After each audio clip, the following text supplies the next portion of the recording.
constitution, by the party's constitution and bylaws, there is due process in expelling members, and not an ex-com committee or the executive committee supposedly composed by Senator Pacquiao can expel members. Only the National Council can expel members belonging to the national leadership. So we don't recognize that, and we consider that parang political gimmick lang. Any questions? Sir, we have Melos Banyos for the question. Hey, sir, good morning. I'm Melos Banyos po from TV5. Do you hear me po, sir? Good morning. Hi, sir. Mean po from TV5. Sir, my first question is, I think you've heard this already, what Senator Coco Pimentel said yesterday. Sabi niya, there's an attempt to grab power from inside the PDP-Laban. And he said, hindi naman po niya tinukoy na kayo yung power grabber, but he said that kayo po yung brains behind the reorganization inside the party. And it's not even part of your job, and you are not coordinating with Senator Pacquiao. Ang dami po ng tanong ko, sir, pero yun po muna. Kanina pinapaliwanag ko yan. We are not grabbing power. There's nothing to grab. No? Ang power is given by the members. Hindi naman pwedeng agawin yan. And it cannot be inherited or just be delegated by a resigning member. So or resigning leader. Ang power grab, magkakaroon ng power grab, ayaw ng mga gusto ng mga miyembro pero kukunin mo, ayaw agawin mo, no? Hindi pwede 'yon. There is process. So there is no power grab. And also, hindi po kami bago sa partido. Matagal po kami sa partido po. Pumasok kami prior to President Duterte running for president. At yun ay pinaglaman namin yung programa ng ating Pangulo, yung kanyang program of government, yun ang isinulong ng partido noong 2016. So, nandun na kami. No? Hindi kami bago. So, walang power grab dito. Ang ginagawa namin is we are trying to put order dito sa partido, because the party is not only for the presidential candidate, the party is for the entire organization, no, for the entire elective positions in the country. So we are preparing that. Yun ang ilalagay natin dito. So basically, wala kami dapat pag-awayan. Dapat pinapalakas lang namin yung partido. So dapat tulong-tulong kami, hindi kami dapat mag-away. Dapat pag-usapan yan. Okay. Thank you, Sec. But how do you describe yung, for example, yung pinapatawag niyo pong National Assembly sa July 16 and 17 that Senator Coco Pimentel said they will not attend po sila ng kampo nila ni Senator Pacquiao. So ano ho ang endgame? Paano po niyo i-resolve ito? Kasi kahit po National Assembly, hindi ho kayo magkasundo kung alaman ninyo, itong National Council meeting and the National Assembly is the opportunity for us to discuss issues among members. No? Ito dapat mailahad natin sa membership, sa entire PDP membership, na kung ano talaga ang dapat gawin ng PDP. So kung hindi po sila attend, hindi po parang hindi tama, no? That shows that they don't care about the party. They should attend and participate. It is the time for them to present their case. Bakit sila hindi attend kung tama naman yung kanilang pinuposisyon? So ang problema nasa kanila pag hindi sila umattend. They should attend, and this National Council is open to all PDP officers and members.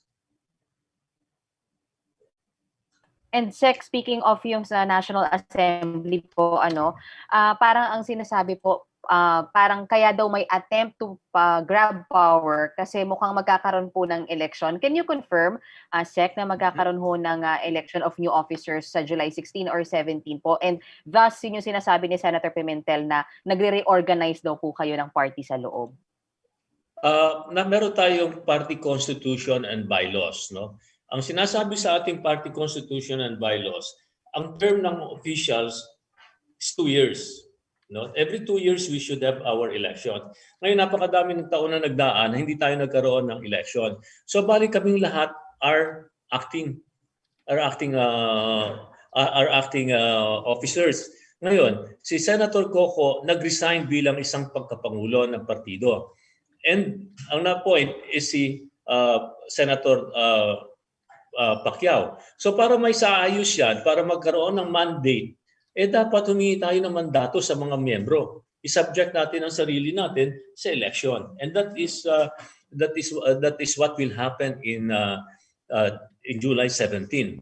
Magkaroon ng election para sa ganun, magkaroon ng order ang partido para makikilala kung sino talaga ang dapat na maging pinuno, sino dapat mamuno. At ito namang pamumuno at pamumuno, hindi naman ito bali entitlement lang, no? Hindi naman ito turo-turo lang tayo at siya na magpapatakbo. Kailangan humingi tayo ng mandato sa ating partido. Okay.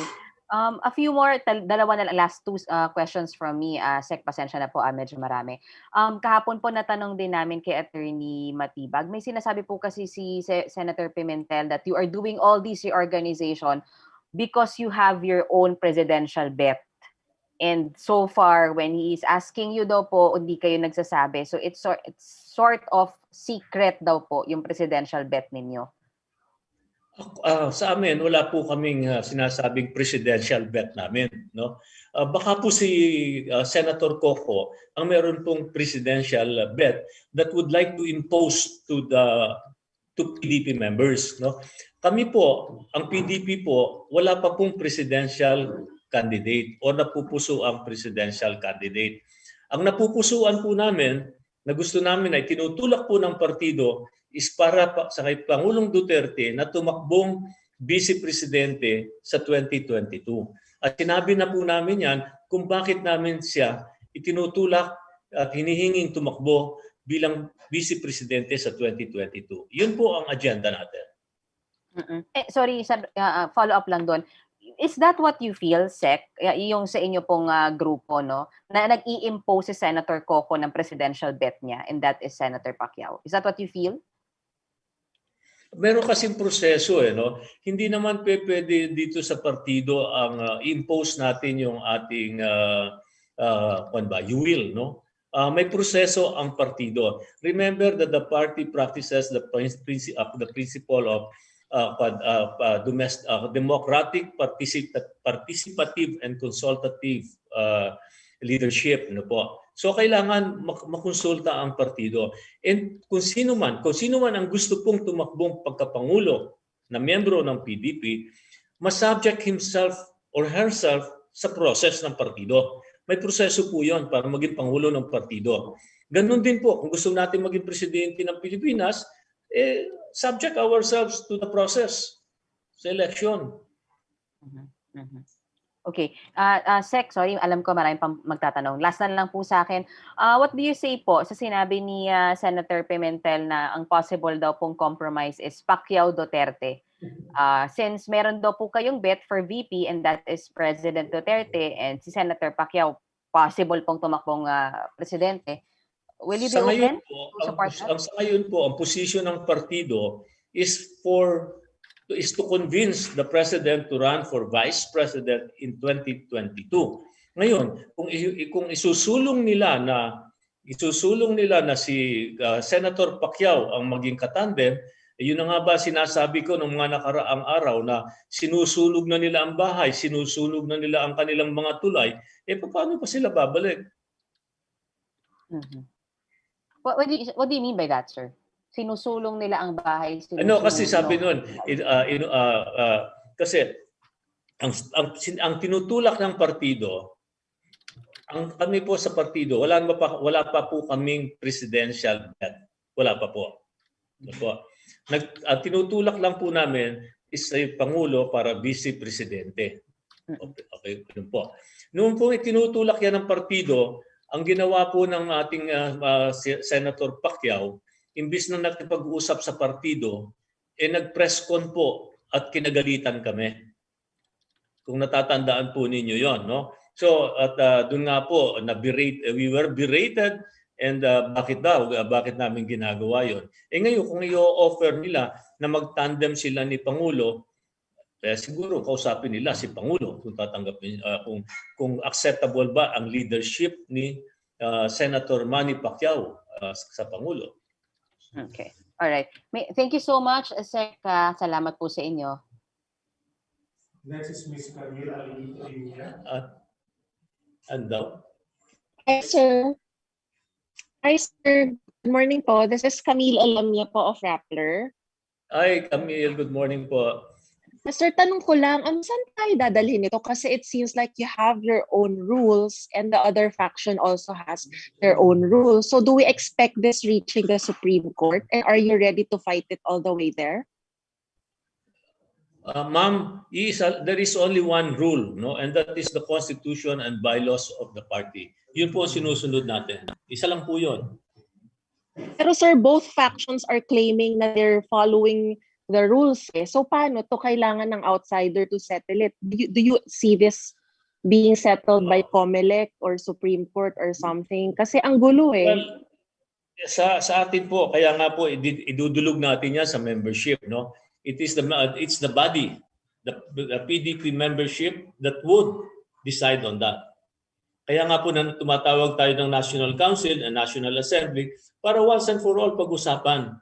And it is a democratic process. Once a decision is made by the majority, what is expected is for all of us to fall in line and support whatever decision is made by the party.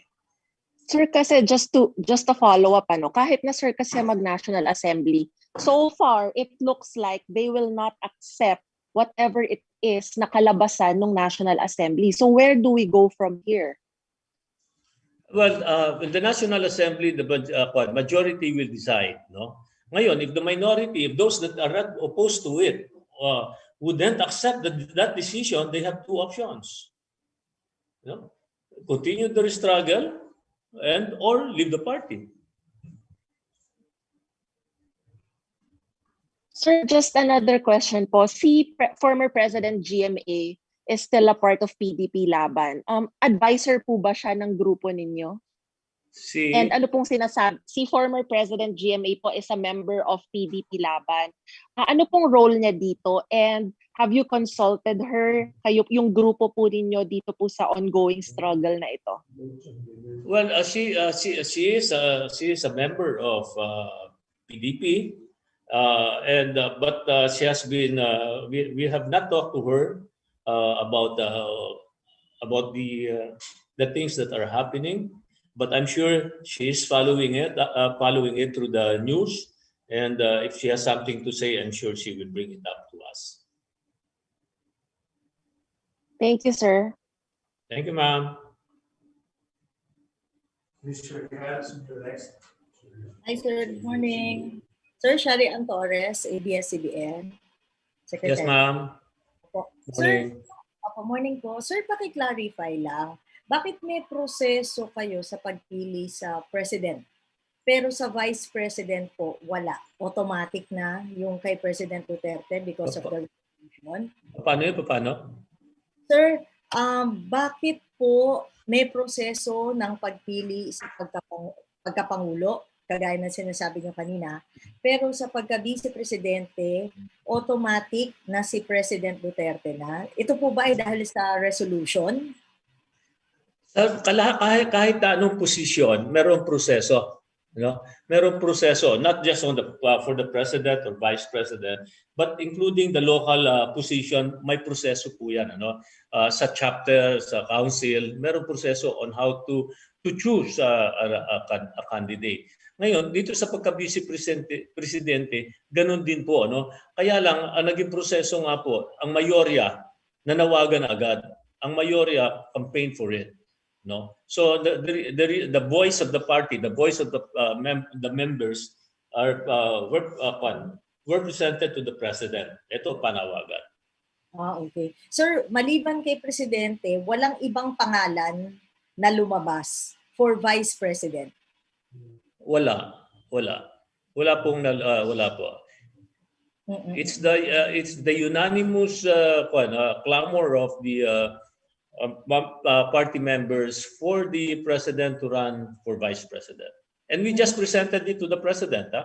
We just presented it to the president. Secretary, kahapon sinabi ni Attorney Matibag na si Senator Bongo and si Senator Pacquiao possible contenders po para maging presidential bet. Maliban po sa kanila, meron pa bang iba na pangalan na lumulutang ngayon sa PDP-Laban for the presidency? Marami namang maraming elected officials ang PDP, no? So all of them are qualified. They can be, no? In fact, at the beginning, we were looking at Senator Pimentel. Lahat yan, but again, there is a process. Some people sasabihin ganito yan. Okay, subject natin sa process. Sinabi nga po diyan, ang iba nananawagan kasi nangyari po dito. Bakit lumabas po yung pangalan ni Senator Bongo? Nung nandun po kami sa Visayas, nagkakaroon po kami ng consultation. Ang consultation po naman namin, ang consultation po namin is on a different topic, no? And that is the party support for the president in his campaign against drugs, fight the pandemic, and this terrorism. Yun ang pinag-uusapan namin.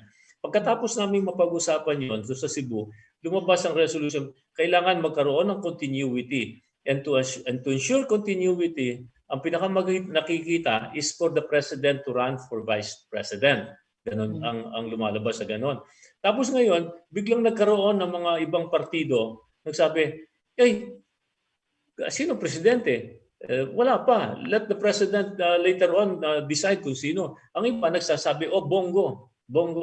No? Bongo. Ang iba naman, dati noon, kasi hindi naman ito, yung meeting namin noon sa Cebu, hindi lang po PDP ang nag-meeting.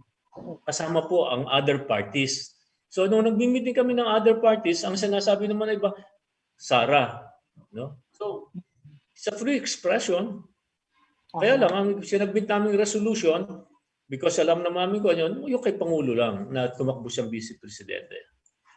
So sir, tama bang sabihin na, kasi sabi niyo kanina, before, kahit si Senator Coco, kino-consider. Pero ngayon, wala na siya doon sa possible consideration? Wala nang nagtutulak noon. Wala nang nagtutulak ngayon. Nung sinabi kong noon, in 2016, when he became a Senate President, sasabihin pwede, no, pwede na pwede maging presidential ito in 2022. But that was too early, 2016 pa yan. Pinag-uusapan lang yan mga ano. And then there are other personalities that are being considered who can push for the programs of government para magkatuloy-tuloy. Kasi in November 2017, sometime in 2017, I wrote a letter to the leadership of PDP na sinasabi ko yung party politics itutuloy natin yan, no? And then imo-model in other countries para ganoon tuloy-tuloy yung programang gagawin ng PDP. And even yung vetting ng mga public officials, appointed public officials that are PDP members, we wanted yung parang screening committee and we wanted para bang vetting committee to make sure that we are doing our work in accordance to the principles of the party. Yun ang tinutulak namin noon. Kaya nga lang, nawendang-wendang kami, hindi natuloy yun. No? And that is another thing that we still want to pursue. So at that time, we were talking na, yes, pwede si Senator Coco. But that waned out already, wala na.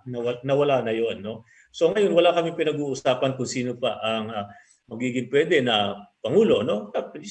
Nasabi na natin kanina, Senator Bongo, pwede yan. No? Pero will he accept? That's another thing. Pero yung Pacquiao na pangalan, nandun pa rin sa plate, kasama sa choices, and then open pa rin po sa possibility na may iba pang names na pumasok during the assembly. Paano po yung kay Pacquiao, kay Senator Pacquiao? Yung kay Senator Go nakabukas yung possible nomination, ganun din ba kay Senator Pacquiao and sa iba pa na pwedeng i-endorse during the National Assembly meeting. Tama po ba? Ito po, no? Si Senator Bongo, when that subject was discussed, ang sinabi po niya, huwag ninyo akong isama riyan, no? I'm not interested. Yun ang sabi po ni Senator Bongo. Sabi niya, kung talagang walang-wala na kayong magawang kandidato, sige, pwede na. Kung talagang wala na kayong mapiling kandidato. Pero kung meron pa kayong option, sila na lang, walang pa niya. Ngayon, ito po namang si Senator Pacquiao, he never said anything to us, sa members. Ang nangyari lang po niyan through Senator Coco po. Na ganyan. So he never discussed, he never meet with the party membership. Ang sinasabi na, pwede ba ako? O pwede ba natin pag-usapan anong gagawin? Because we have a process. If you want, sabi ko nga po, if you want to be a party president, you need to subject yourself to a process. So, ibebet po kayo ng partido. Kasi pagpasok po sa PDP, ganito rin po yun. Ano? Pagpasok ninyo sa PDP, hindi po naman kayo papasok sa PDP and I want to be a member ka na. Hindi po. There is vetting ang PDP. Kaya nga po tinatawag natin dito, ang PDP is principal party. There is vetting and then even before you become a member, you have to go to a basic membership seminar. Tuturuan po, sabihin po sa inyo, papaliwanag. So if there is a vetting just to be a member, there is also a vetting to be a candidate. So sir, tama ba pagkakaintindi ko? So kung titignan, hesitant pa si Senator Go. Si Senator Pacquiao, wala pa, hindi pa siya nag-i-indicate talaga ng direct intention. So technically, wala pa ang PDP-Laban? Totoo yun. Wala pa po kaming standard bearer. Wala pa po kaming presidential candidate. Wala pa po. Totoo yun. So sa National Assembly meeting, parang free for all muna. Doon na lang the National Assembly po will just prepare the party. What we are doing is prepare the party for 2022. We should have done it much earlier. Kasi ito po namang partido is hindi lang po para sa pagkapangulo or pagka-vice-pangulo. Ito po hanggang sa barangay. Kasama po yon. Because we have to process that. We have to process. Kaya nga po namin gusto, this one is a party politics because we want to vet all the candidates. Para sa ganun, makakasiguro kami na yung aming kandidato for whatever position ay katulong namin magsusulong doon sa programa ng ating partido. Yun po ang ginagawa natin. So may process po 'yan, ano? Kaya talaga pong hindi basta kahit po sino, kahit sabi ko ako gusto ko magpangulo, hindi pwede 'yon. Kailangan magproseso ka. Tanggapin ka ng mga membro. Opo, sir, few more questions. Yesterday, the president's spokesman said that Mr. Duterte will be attending the assembly on Saturday, I think. No? So, what does it make, sir? How should the public read this, sir? This development na apparently talagang kayo, yung group nyo, yung nire-recognize ng Pangulo.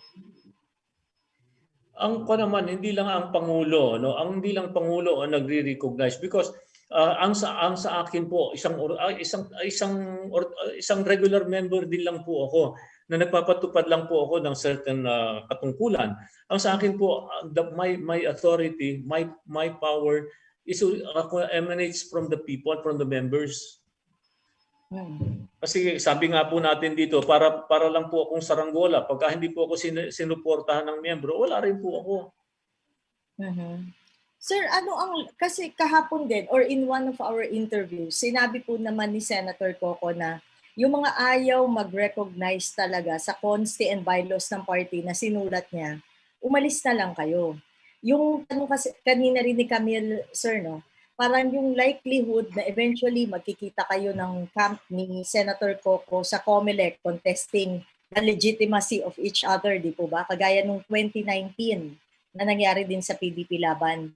Ano ang likely scenario doon, sir, in the event na biglang kayo yung hindi ma-recognize? Magpo-form na rin ba kayo ng sariling party? Not necessarily. Kaya lang pagka ganun, baka walang matirang PDP. Okay. Pero nakahang Kasi kayo. ang PDP kasi is very relevant ngayon. No? We are the ruling party, the dominant party, for one simple reason. Because of President Duterte, his leadership. Yeah. Without that leadership, this PDP, baka hindi natin pinag-uusapan, pinag-aaksaya ng panahon yan. Pero kung ganun sir ang scenario, magkakaroon ng parang exodus, no? Pag-abandon sa party.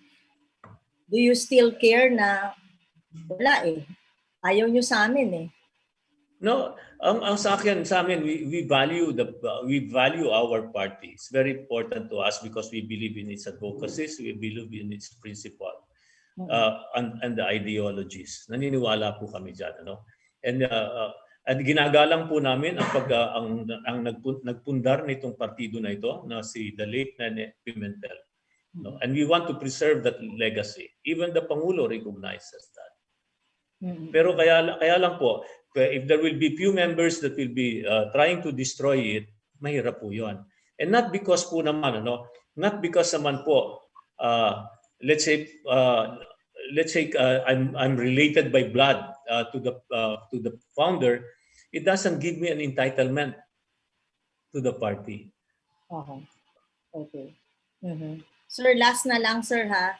As far as your group sir is concerned, sino-sino pong mga PDP-Laban members ang ngayon nahaharap sa disciplinary actions? Ang lahat po ng National Council members are supportive of what we are doing. Nagkaroon na po tayo dito, nasimulan na po ito ng May 31, ano? And what we are doing, what is scheduled on the activities is scheduled on July 16 and 17 were the output of the National Council meeting resolution. So nandun po lahat yun. Hindi po sa atin yun. Hindi po ako yun. Resolution po yun ng mga officers and members. Yan, lahat po sila the supportive of that. Sir, sino-sino po ang nahaharap sa possible sanction ngayon na pag-uusapan ng PDP-Laban sa Senate? Kung gusto po tayong i-sanction, kunyari po katulad gusto akong i-sanction, gusto po akong expel, there is a due process. I have to be notified of my violation. I have to face the National Council, and then the National Council will deliberate my case. Thereafter, a decision will be made. And kung hindi ako ma-agree doon sa decision, meron pa rin po process of appeal. So maliwanag naman maliwanag po yung bylaws ng partido, yung process sa partido. Maliwanag na maliwanag po.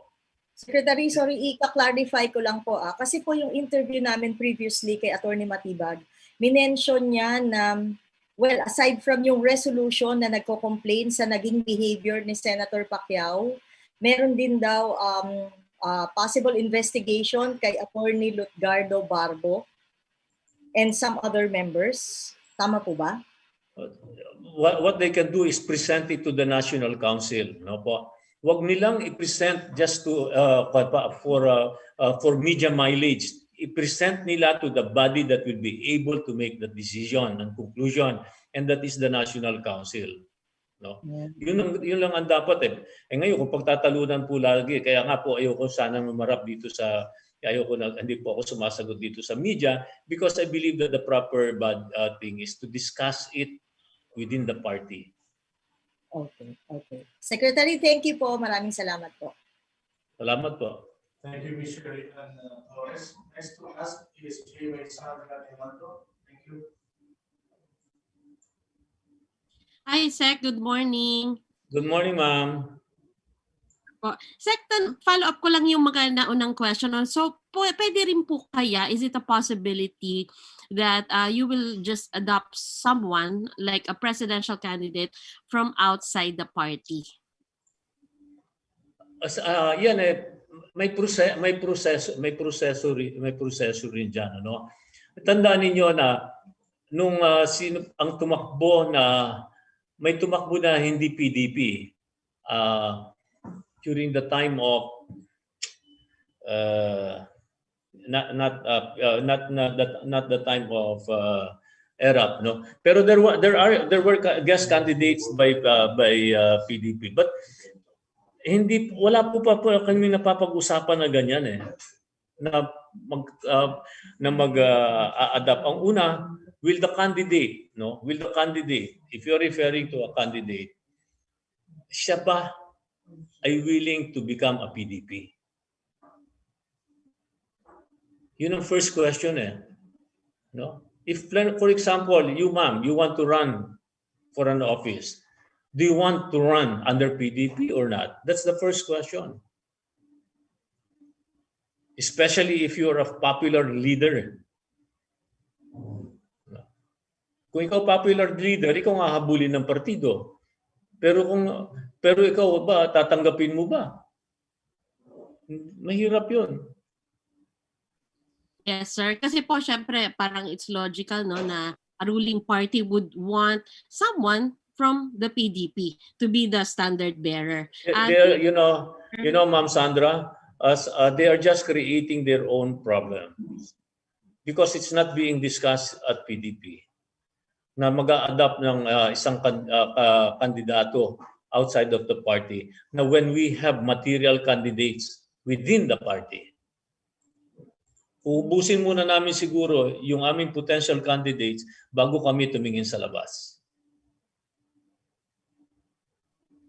Yes, sir. Sir, clarify ko lang din yung earlier question. So, the July 16 and 17 will be a venue for pwede po doon ng election, ano po? It's a venue for election. Pero yung pong pagpili para pag-usapan ang presidential and vice presidential, hindi po iyon ang venue. Hindi po. Wala po 'yon. Hindi po. That is not the subject of the meeting. Ang pag-uusapan lang po sa National Council, the Assembly is putting order dito sa party, i-organize ang party ng maayos, magkaroon ng direction ng partido para makakalahok po tayo sa darating na eleksyon ng orderly. Hindi pa yan po hindi po ito ang occasion to choose the candidates. Ano po? There might be some people that will be showing an interest, but that is not the time to do that. Now, doon sa National Council, gusto ko lang ulitin, there are mga issues, there are mga resolutions kaming ginagawa, and these are to be taken up. One example, ano po ba ang pag-uusapan sa National Council? One, the finances. The finances of the party. So, we are expecting that the council, the committee chairman, to make a report. Nasaan yan? Because interesado po ang buong membership. Ano ba ang sitwasyon ng ating partido financially? Okay, membership. What is the situation in membership? Ano ba ang membership natin? Paano? So yung mga committee pong yan magbibigay po ng bawat report para magkaroon nga po tayo ng order sa partido. Sir, last na lang po from my part. Yung pong 10,000 members daw po to, mostly from the grassroots. Ano po magiging role nila? O kasi nababanggit din po ni Senator Coco na ang mag-a-attend naman sa July 16 and 17 probably yung mga sikat na miyembro. Pero they have PDP-Laban daw po has almost 10,000. Most of that is from the grassroots. Ang membro po ng PDP is more than 100,000 ang membership po ng PDP. Ang grassroots po, lahat lang po yan. Ang kon nga po, sa kanina nagkamali lang po ako ng numero, sa Bulacan lang po, there are 200,000 signatories supporting the candidacy of President, supporting the advocacy for the President to run for VP in 2022. So napakarami po ng members ng PDP, and they are welcome to attend subject to the IATF regulation. We are doing it hybrid, either by personal attendance or through Zoom, as what we are doing now. Sek, sorry po, tama po kayo, 100,000 nga po. Kinulang ng zero. But Sek, ibig sabihin po, pwede po ba nila i-contest yung resulta ng July 16 and 17? Maybe citing that it's not the real majority because they have, yun nga, PDP has about 100,000 members. Sana ang ko lagi, sinasabi ko nga, is for them to participate in this assembly. So that makita natin, ilahad natin lahat. Let's be transparent with the membership. Ilahad natin sa lahat. Buksan natin lahat. Pakita natin lahat. And let the members decide what to do with the party. Thank you po. Thank you, Ms. Sandra Ginaldo. Next to ask is Ms. Eunice Lin. Hi, sir. Good morning po. Yun sa Mote PTV4. Sir, Good morning, ma'am. Sir, sabi po kahapon ni Senator Coco, kaya nakakaproblema kasi may ibang mga acting chairman. And you said naman po kanina na medyo inaayos nyo lang po, pinaplansya nyo yung mga gusot. What do you say about that, sir? Wala namang problema kasi sinabi ko nga kanina lahat acting eh. Dahil over ko na kami, more than 2 years na ang aming paghawak ng posisyon. So we need to present ourselves to the membership for a new mandate, or if we want to still remain to be officers of the party. Kami naman, ginagawa lang namin ito dahil sa pagmamahal sa partido na gusto nating mapaayos. Huwag lang magpawendang-wendang ito. Mm-hmm. Okay, sir, next question ko po. What will make you consider Senator Pacquiao for president? What will make you consider, sir?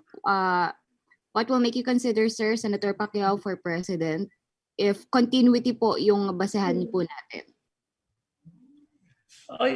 Ang una nga is that he has to present himself to the membership. Ilahad niya, ano ba ang niya, ano ba ang plano niya, anong gagawin niya. Hindi naman pwedeng basta na lang. Kailangan ang members would like to know what are the plans, how will he be governing. Mm-hmm. Okay. Sir, last na po on my part, ano na lang po.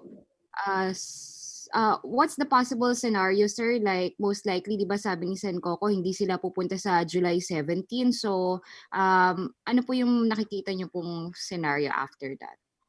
Well, kung hindi sila pupunta, it's their loss. They won't be able to present their case. Ngayon, kung hindi sila pupunta, it doesn't mean that we are not going to proceed with the activity because it is the party, because Senator Coco is not the party. All right. Thank you, sir.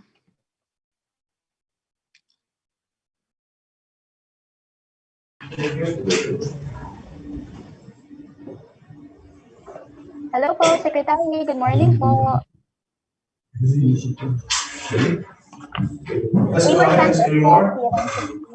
Hello. Hello po, Sec. Hello po, Sec. Good morning. Rinig po ba ako? Hello? Hello po, Secretary. Good morning.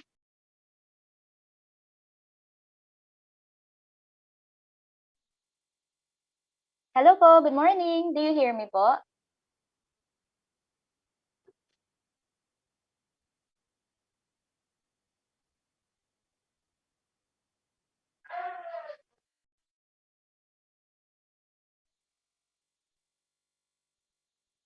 Hello po, Sec.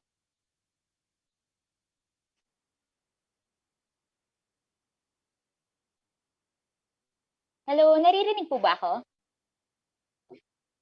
Yeah, we can hear you, Amor. Okay. Ngayon ko lang po narinig. Wala po ako naririnig kanina. Apologies po, sorry. Amor, nawala yata si Opo. Sec. Okay. Si Sec pala yung nawala.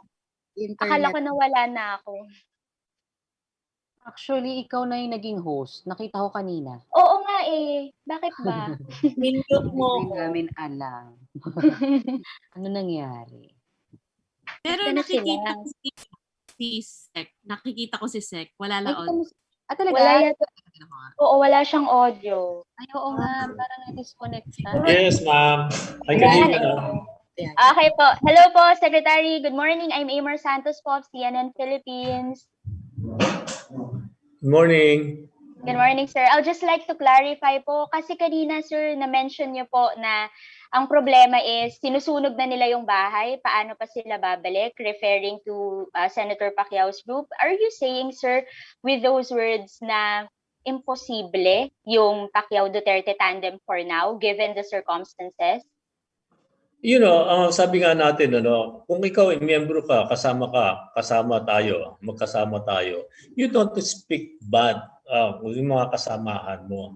If you're going to speak bad about your organization, where you belong, you better get out first, then you can hit. But it's not proper for you to be criticizing publicly yung kasamahan mo, no? Especially the president of the country, the chairman of the party, parang wala tayong respeto. No? Parang hindi natin iginagalang ang recognize ang pamumuno ng ating Pangulo at ang ating chairman. So kung ganun na gagawin mo, umalis ka and then batuhin mo. Diba? So sir, magiging posible lang si Senator Pacquiao as PDP-Laban standard bearer kung titigil niya po yung criticisms kay party chairman President Duterte? Paano po yun?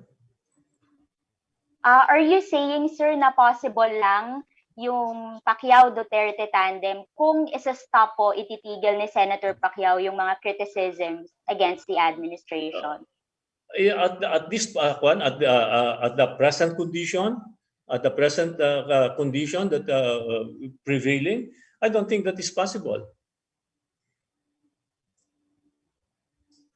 Sorry, sir, you don't think it's possible na kahit po itigil ni Senator Pacquiao yung criticisms? Tama po ba, sir, na i-consider pa siya as presidential candidate ng PDP-Laban?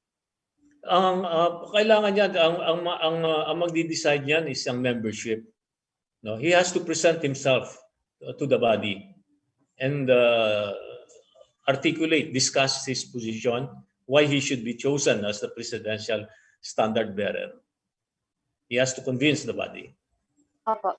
Secretary, you spoke strongly against yung mga pronouncements ni Senator Pacquiao criticizing President Duterte. Sir, grounds ba to for possible expulsion from the party?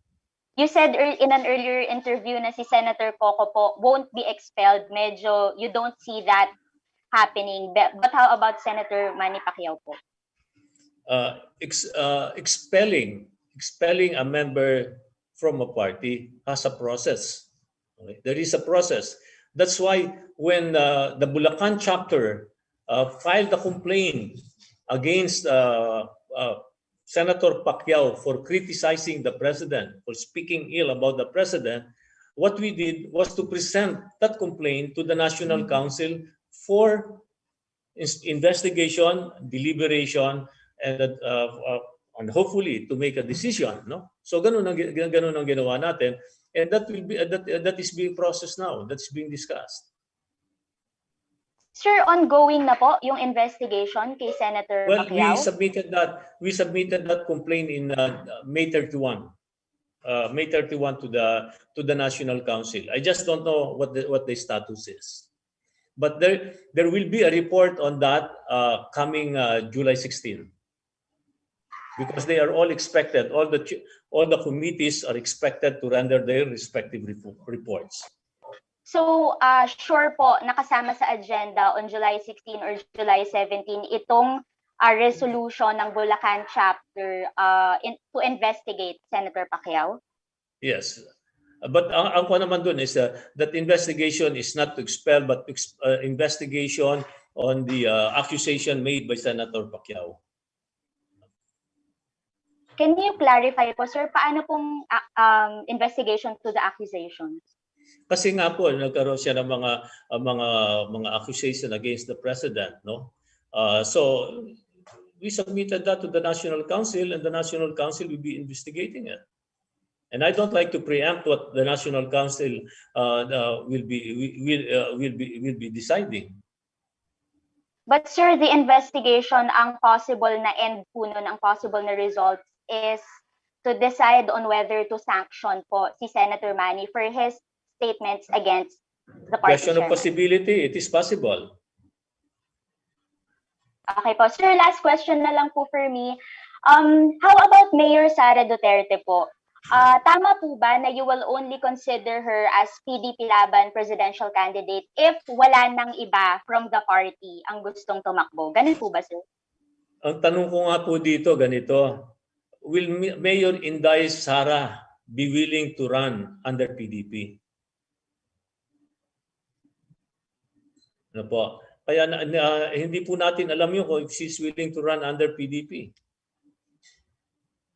So mahirap naman pong mang-angkin kami, di ba? Kaya sinasabi namin, I don't know where it's coming from that we are preparing the party for an outsider and everything. What I'm saying is that we are preparing the party for the 2022 election, not just for the presidential candidate, not just for the vice presidential, but including everybody down the line at the LGU level. Okay po, yun po for me. Salamat po, Secretary. Yeah. Okay, thank you. Sir, si Cecil sa Philippine Star. Yes, Ms. Cecil, go ahead. Yes, sir. Sir, ang sabi po kasi ni Senator Coco kahapon, parang wala sa process yung you are pushing, your camp is pushing for President Duterte as VP, when in fact, dapat mauna muna yung nomination for President who later can choose his VP. Paano po yun? Wala naman, I don't know where he's coming, where he's getting his rules, no? But wala namang sinasabing ganong rule. Pwede nga muna, kung may nagsabing senators, pwede naman senator muna, di ba? Whoever is available, whoever is there. Lumabas lang yung kay Pangulong Duterte dahil gusto ng membro. Okay. So, parang hindi ba logical, sir, na kung sino yung head nung magiging kampanya, siya yung parang comfortable enough to choose sino yung kanyang tandem? Or kasi because the party believes na si Duterte na talaga yung dapat na VP natin? That's what makes Duterte very interesting leader. He is not a conventional leader. So diyan natin nakikita. That's why makikita natin, nagbubukas ang isipan natin. Pinagtatalunan natin ngayon, can the president run for vice president? Yung intent ng law, ang iba nagsasabi, yung iba nagsasabi, hindi, yung iba pwede. So that maganda na papag-usapan, di ba? But this requires mature debate, mature thinking. And that is what is the beauty of the leadership of the president. Na nabubuksan natin yan, nabubuksan natin lahat yan. Kailangan ba pagka umakyat ka ng hagdan, kaliwang paa muna ang gagamitin mo o kanan? So sir, parang di ba? So, yes, sir. Same. Sir, tinanong ko din po si Senator Coco kahapon kung how do you see these things will end, na parang kasi kiniklaim nila in-expelled kayo, kiniklaim nyo naman wala silang sa tamang proseso. Paano po, and then sabi ni Senator Coco, pag-usapan, do you think may mangyayari pang pag-uusap between you and the other side? You know, sabi nga natin dito, who will decide best? The people should be the one to decide, the members. No? Kung in-expel kami, I will present the case to the people, to the membership. If the membership says, okay, you're out, they'll accept. But sila lang ang magsasabi, committee kailan kaya magsasabi, hindi naman tama yun. And that will happen, sir, kailan? Magkakaroon ba ng parang secret voting kung sinong camp or kaninong camp? Sinabi ko nga ganito yon, ma'am. No? Sinabi ko nga, noong May 31, may mga complaint na sa mga members to expel. And the council was present, was in session. The council was in session, and I could have asked for their decision. But to give due process, what did I do? I said that submit it for proper deliberation and study, then present it to the next meeting. So ganun po yun. Hindi yung pwede na just because they did not like what we did, na hinihimok namin ang Pangulo na tumakbo ng pagka-vice presidente, i-expel na kami. Eh walang matitira sa partido. Opo. Sir, another matter, di ba you mentioned kanina na parang the Bulacan chapter parang find it offensive for Pacquiao to expose corruption. But I think, sir, he was not attacking the president. He was just saying, may corruption sa gobyerno. Can you do something about it? Well, Apparently, ang you po are is not... that we are all fighting corruption. You know, the passion of the president to fight corruption. But the president follows due process. Ano po? Hindi naman pwede na basta in-accuse mo ang isang tao, gano'n na lang. Iiwanan mo na, accuse na, sirain mo ang pangalan. Bigyan mo naman siya ng kurtusiya na pakinggan at imbestigahan mo, patunayan mo. Di pagkapatunayan mo, lagyan natin ng ano penalty or punishment. Kung ibitay ba yan, di ibitay, di ba? Pero wag naman yung accuse tapos gano'n na lang, sisirain ang pangalan ng tao. Hindi naman tama yun. And that is a very, that is what you call irresponsible leadership. Not because you have a position, you can just be accusing people. Pero sir, di ba sabi sa SONA ni Presidente, just a whiff of corruption, dapat aktingan na niya? Parang baka doon kumukuha ng cue si Senator Pacquiao. Pero kailangan mo pa rin i-prove ang corruption. Diba? Opo. Ang Sir, whiff of corruption, sasabihin ganyan, then okay, there is that whiff of corruption, imbestigahan mo. Okay. Nagpapaprocess yan. In everything that the president acted, kinuha niya yan. You know, the president is very impulsive. The president is very impulsive. The president uses a harsh words to make sure, no? Para lang talagang mapatupad ang dapat ipatupad. Yes. Last one, sir, from my end. Opo. He is mabait naman, mabait. Opo. Sir, how do you see the people will how will benefit the people from this especially the members of the PDP in this situation na nandito tayo? Thank you. The PDP, we are following the process. You can see that we follow the process. We stick to the Constitution and bylaws. We are going into that. And we are presenting it to the people. We are practicing the principles of the party. Nandiyan yan, ilalahad natin sa publiko at ginagawa natin yan. And I'm sure the people will know kung ano ang totoo. And that is the beauty of it. Salamat, sir. Good morning po.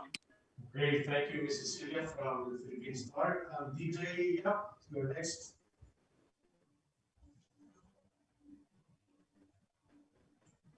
Good morning. Hindi ko maintindihan.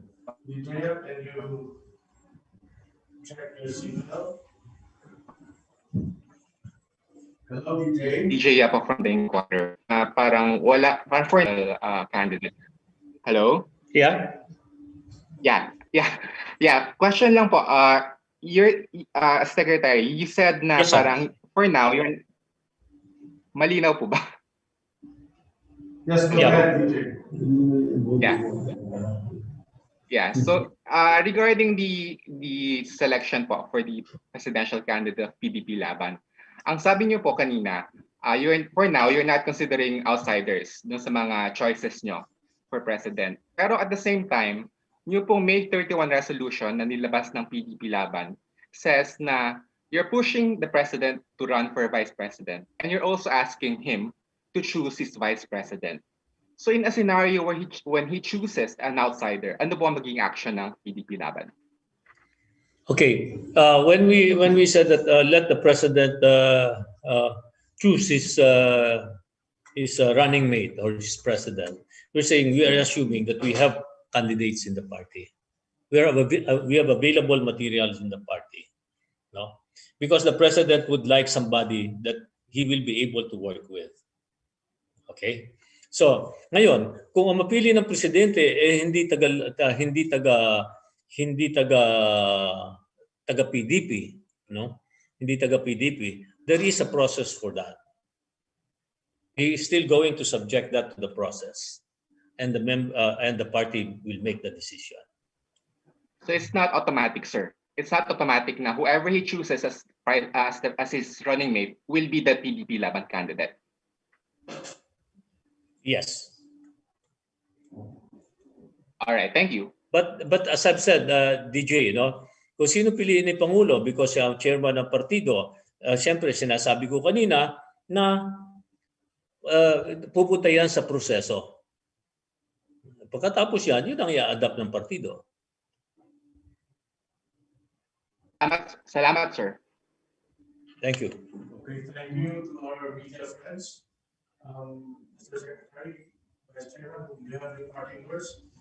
Yeah. So again, I'd like to reiterate that the planned National Council meeting on July 16 and the National Assembly on July 17 will push through, and we are inviting all members, all chapters, all councils to attend and be represented and express your views, your opinions, your dissensions, kung ano man. And all those that have been saying that what we are doing is wrong, to present your case during the council meeting and the assembly meeting so that we can once and for all ma-resolve itong issue ito, and PDP can move forward sa mga plano natin. Thank you. Okay, thank you guys for joining us today in today's meeting of the PDP-Laban. And looking forward to the next meeting.